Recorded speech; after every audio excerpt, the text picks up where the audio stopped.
परिधि, मतलब परिधि मैंने क्या होता है परिमाप, तो वृत्त का परिमाप क्या होता है 2 पाई r, बस पाई r से पहले क्या लगा देना 2 लगा देना, यानी वृत्त का परिधि क्या होगा 2 पाई r।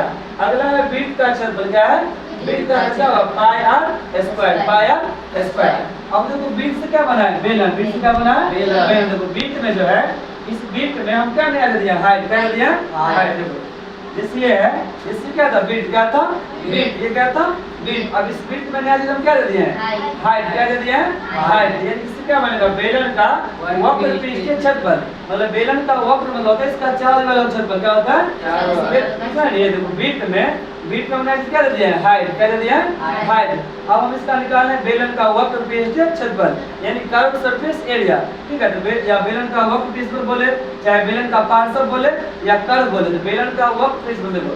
तो वृत्त का परिमाप में वृत्त का परिमाप क्या होगा 2 पाई r, 2 पाई r।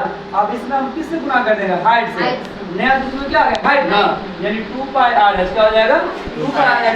जैसे देखो जैसे आयत से बनाए थे, इस आयत से बनाए थे घनाभ बनाए थे, तो ये घनाभ का वक्र निकाले थे।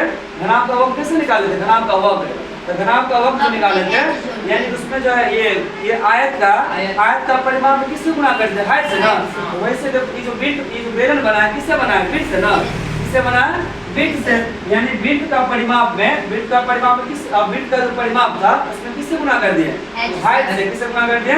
देखो वृत्त का परिमाप क्या होता है, वृत्त का परिमाप क्या होता है 2 पाई r, 2 पाई r। यहाँ लिखा है देखो बेलन का वक्र पृष्ठफल, तो 2 पाई r में किससे गुणा कर देना है हाइट से, यानी इसमें केवल क्या बढ़ गया है हाइट, केवल क्या बढ़ गया हाइट, यानी 2 पाई r इसका हो जाएगा 2 पाई r।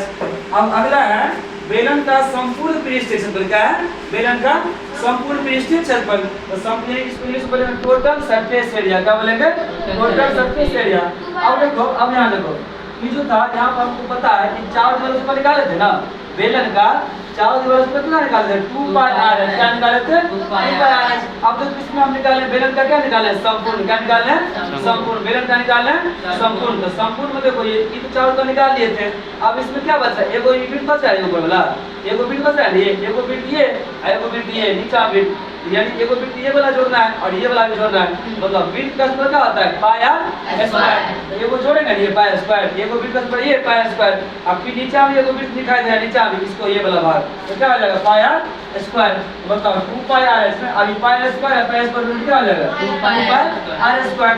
अब यहाँ देखो कॉमन क्या आ रहा है 2 पाई, कॉमन क्या आ रहा है 2 पाई, तो 2 पाई r कॉमन लेने यहाँ क्या बचेगा h, और यहाँ r स्क्वायर यहाँ क्या बचेगा r। अब अगला एक और है बेलन का आयतन, बेलन का आयतन, बेलन का आयतन, ये हो जाएगा बेलन का आयतन, बेलन का आयतन, बेलन का आयतन, बेलन का आयतन हो जाएगा ये बेलन का आयतन। देखो वृत्त का क्या होता है पाई r स्क्वायर, पाई r स्क्वायर में क्या जोड़ेगा हाइट, क्या जोड़ेंगे हाइट, ये हो जाएगा पाई r स्क्वायर h, पाई r स्क्वायर। जैसे देखो जैसे देखो मतलब जैसे निकाले थे घनाभ का आयतन, निकाले थे घनाभ का आयतन, तो घनाभ का आयतन कैसे निकाले थे, मतलब ये आयत का क्षेत्रफल में किससे गुणा कर दिए थे s से ना। तो ये जो बना है जो बेलन बना है किससे बना है वृत्त से ना, तो वृत्त के क्षेत्रफल में किससे गुणा कर देंगे s से, यानी वृत्त का क्षेत्रफल क्या होता है पाई r स्क्वायर, तो पाई स्क्वायर में किससे गुणा कर देंगे हाइट से, यानी बेलन का आयतन क्या हो जाएगा पाई r स्क्वायर h। मतलब इस आयतन जो होता है मतलब इसमें कितना भरा हुआ है, सिलेंडर होता है सिलेंडर में कितना गैस है भरा हुआ है, उसको क्या बोलते हैं आयतन।